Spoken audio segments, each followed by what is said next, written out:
While the world argued about one broken marriage, a company nobody voted for was quietly redrawing the map of human labor itself. Not with soldiers, not with money. With copies, millions of them. And the plan had a name, the Division of Man. Veritas Holdings. Publicly, a shipping and logistics conglomerate. Privately, the single largest owner of duplication patents on Earth. Patents it acquired within weeks of Dr. Elias Corrin's disappearance.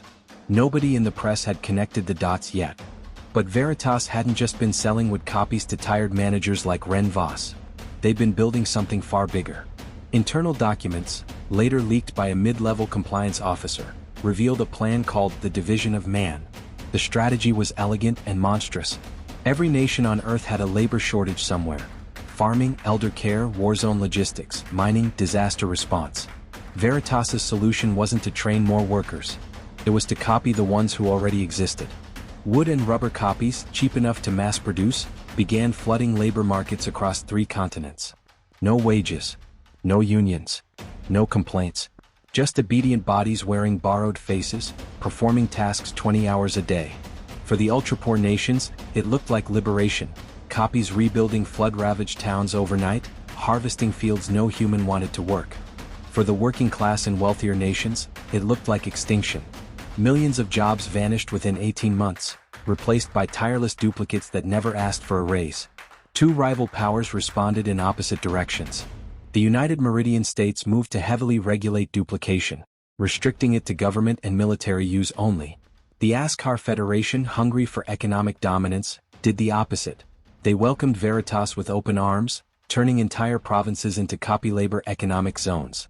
And that single divide, one superpower restricting the technology, the other embracing it, became the fault line the entire world would eventually fracture along. Veritas wasn't alone for long.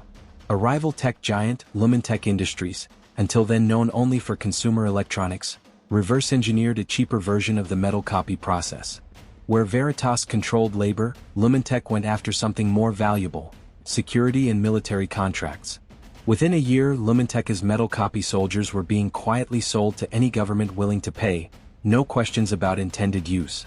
2 corporations, 2 philosophies, one terrifying arms race. Veritas dividing the world's labor, Lumentech dividing its power. Behind closed doors, the Askar Federation began quietly stockpiling Lumentech's metal soldiers, officially for border security. Meridian intelligence caught wind within months. What began as an economic disagreement over copy labor was curdling into something the history books would later call the first true copy Cold War. And through it all, Veritas Holdings said nothing publicly. They didn't need to. Every headline, every protest, every government scrambling to regulate a technology they didn't understand, it all pushed nations closer to Veritas's boardroom, hats in hand, needing licenses, needing patents, needing permission. Executive, dialogue, quiet, satisfied. Let them fight over labor and borders. By the time they realize what we actually built, they'll already be asking us to fix it. Because somewhere in a private lab, far from the courts and the cameras, Veritas hadn't forgotten about Ren 2. Or Ilsa. Their malfunction hadn't been a mistake at all. It had been a test. A quiet company just started dividing the entire world, labor, power, and loyalty, one copy at a time. If a corporation controlled a technology like this, would you trust them more than your own government or less? Tell me below. Subscribe now because episode 4 goes back to Ilsa and Ren 2, and reveals they were never a mistake at all. Specu Mind, where what if becomes unforgettable.